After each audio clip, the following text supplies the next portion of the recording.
బాడీలో omega-3:omega-6 ratio అన్నది maintain చేయాలి అది. ఓకే.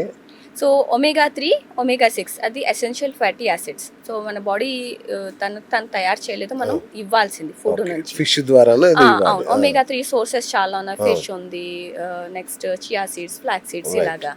సో ఈ omega-3, omega-6 రేషియో ఎందుకు ఇంపార్టెంట్ అంటే omega-3 అన్నది యాంటీ ఇన్ఫ్లమేటరీ.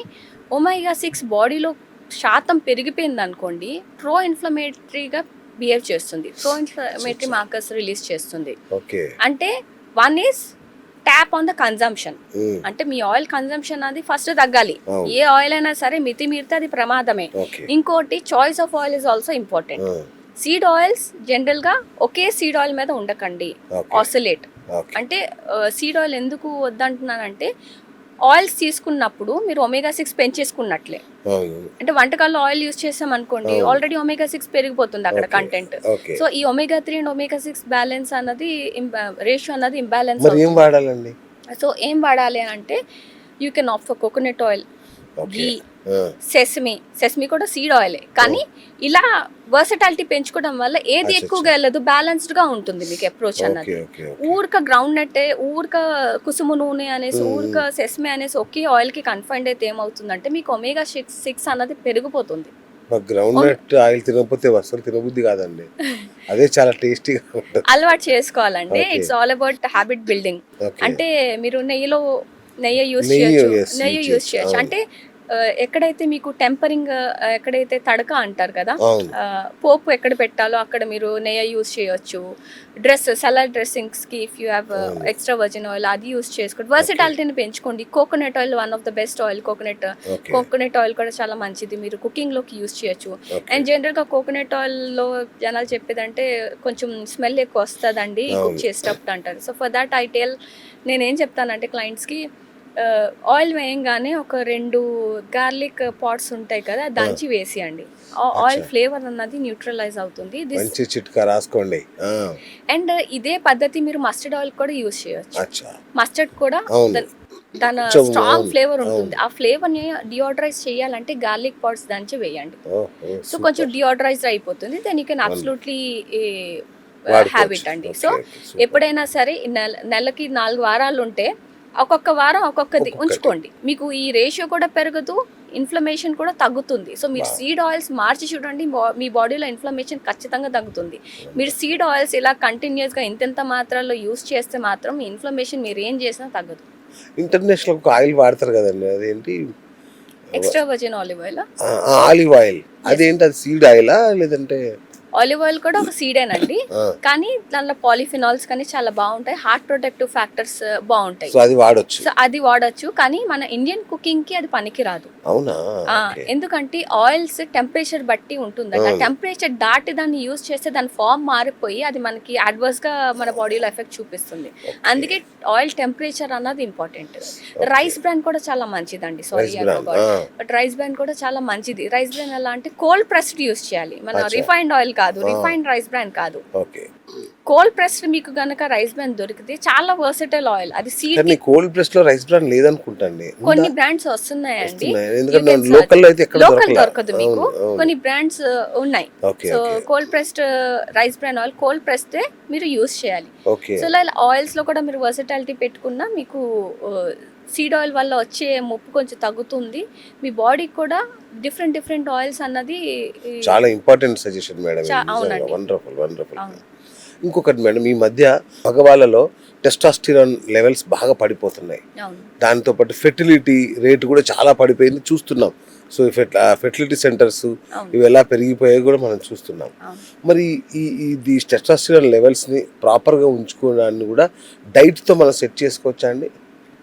ఒకప్పుడు టెస్టోస్టెరాన్స్ లెవెల్ అంత లోగా ఉండేది కాదండి. ఇప్పుడు ఎందుకు అవుతుంది అనేసి ఒక్కసారి ఆలోచించండి. మన డైట్ అండ్ లైఫ్ స్టైల్ ముందట్లా లేదు. ఓకే, ఇంకోటి మన బాడీకి ఈ రిప్రొడక్టివ్ ఆర్గన్స్ అన్నది, రిప్రొడక్షన్ అన్నది లాస్ట్లో వస్తుంది. ఎందుకంటారా, ఫస్ట్ బాడీ తను సర్వైవ్ అవడానికి ప్రాపర్గా మెకానిజం ఉంటే అప్పుడు రిప్రొడక్షన్ గురించి ఆలోచిస్తుంది.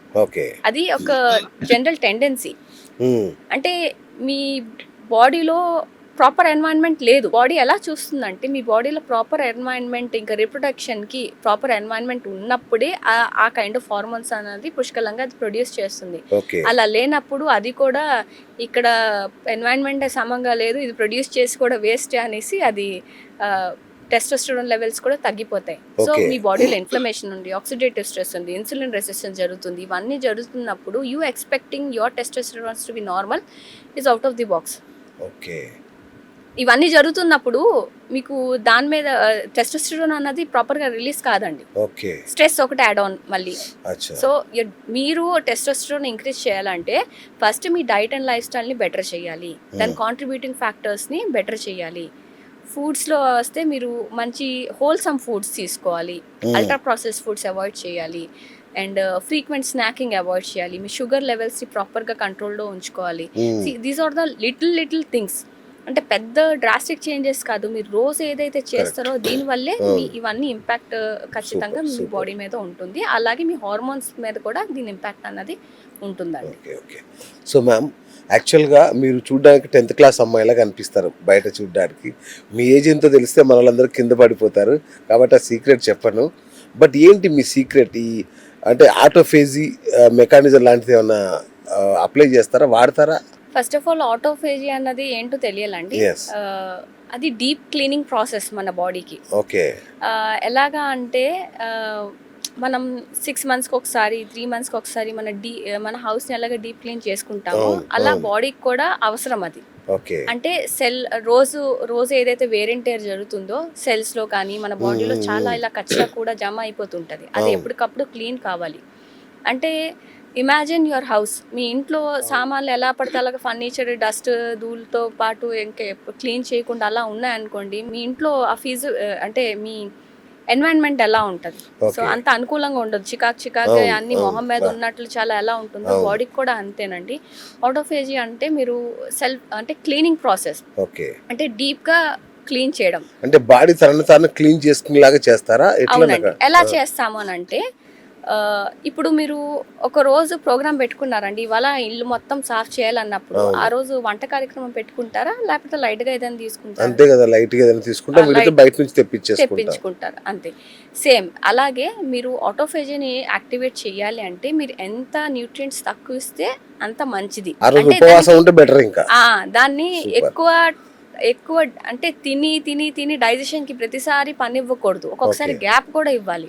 సో మనకు చూడండి, ఎప్పుడైనా వంట లేదు లేకపోతే చాలా పని తక్కువ ఉన్నప్పుడు ఏం చేస్తాం, కబర్డ్స్ అనేసి ఇవాళ అది సర్ది పెట్టడం, ఇది సర్దుకుందాం అనేసి ఎలా చేసుకుంటామో బాడీ కూడా అంతే. మీరు ఒకసారి కొంచెం గ్యాప్ ఇస్తే దానికి, మీరు ఏమి డైజెషన్ మీద కానీ వేరే ఫంక్షన్స్ దానికి వేరే పని చెప్పకుండా గ్యాప్ ఇస్తే తన క్లీనింగ్ మీద ఫోకస్ చేస్తుంది. మనం ఏం చేస్తాం, ప్రతిసారి తింటూ ఇంకా డైజెషనే అవుతూనే ఉంటే ఫుడ్కి, దానికి వేరే థింగ్స్ మీద ఫోకస్ చేసే పని అయితే ఉండదు. సో సెల్ఫ్ క్లీనింగ్ ప్రాసెస్ అండి అది. అంటే మీరు రోజు ఇప్పుడు వంట వండుతారు, ఇంట్లో కచరా కూడా జమ అవుతుంది, అది రోజుకు రోజు పోతుంది. అలా కాకుండా మీరు ఆన్ రెగ్యులర్ బేసిస్ కూడా ఒక నెలకు ఒకసారి 2 నెలలకు ఒకసారి అనేసి మీరు క్లీనింగ్ చేసుకుంటారు ఇంట్లో. అది చేయకపోతే మొత్తం చాలా అంటే పాత పడిపోయిన సామాన్లు, తుప్పు పట్టిన సామాన్లు అవన్నీ తీయాలి. అవి బాడీ కూడా అంతేనండి, అవి మనం తీయటం లేదు. ఎంతసేపు వండుకుంటున్నాము, తినేస్తున్నాము, పడుకుంటున్నాము, కానీ దీని మీద ఫోకస్ ఎక్కువ పెట్టడం లేదు, దానికి గ్యాప్ కూడా ఇవ్వటం లేదు, బాడీకి అలాంటి ఎన్వైరన్మెంట్ కూడా కల్టివేట్ చేయటం లేదు.